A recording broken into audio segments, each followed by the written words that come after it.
اگر آپ نے ابھی تک ہمارا چینل سبسکرائب نہیں کیا تو ابھی سبسکرائب کریں اور بیل آئیکن کو کلک کر کے ہماری لیٹسٹ ویڈیوز کے بارے میں اپڈیٹ۔ السلام علیکم، ہمارے چینل میں خوش آمدید۔ فارس ستارہ کو گھر سے نکال دیتا ہے۔ نکالنے سے پہلے اسے خوب برا بھلا بھی کہتا ہے، اسے لالچی، سازشی، دھوکے باز کہتا ہے۔ ستارہ بیچاری اندر سے ٹوٹ جاتی ہے، ڈر جاتی ہے، خود کو نحوست زدہ کہتی ہے، جس کی وجہ سے اس کے سارے اپنے چھوٹ جاتے ہیں۔ ستارہ نوکری چھوڑ دیتی ہے۔ بلگرامی کو فارس کی خود غرضی پر بہت غصہ آتا ہے۔ وہ ستارہ کو حوصلہ دیتا ہے کہ وہ فارس اور حالات کا ڈٹ کر مقابلہ کرے۔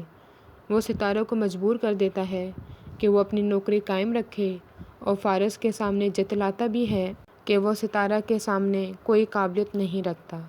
ستارہ جب سے فارس کی زندگی میں آئی ہوتی ہے، وہ اس کے پل پل بدلتے مزاج اور خوبیوں سے حیران ہوتا رہتا ہے۔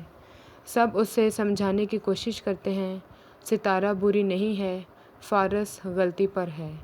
وہ ستارہ کی دوست ثنا کے پاس سچ جاننے کے لیے پہنچ جاتا ہے، ناکام ہو جاتا ہے۔ ستارہ سے دوری فارس کا برا حال کر دیتی ہے۔ وہ ستارہ کو تلاش کرنے لگ جاتا ہے۔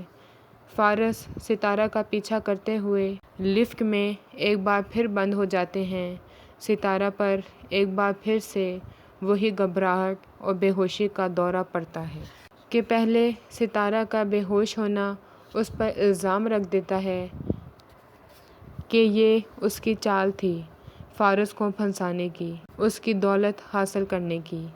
مگر اب ستارہ کا بے ہوش ہونا اس کا کیا مطلب ہے؟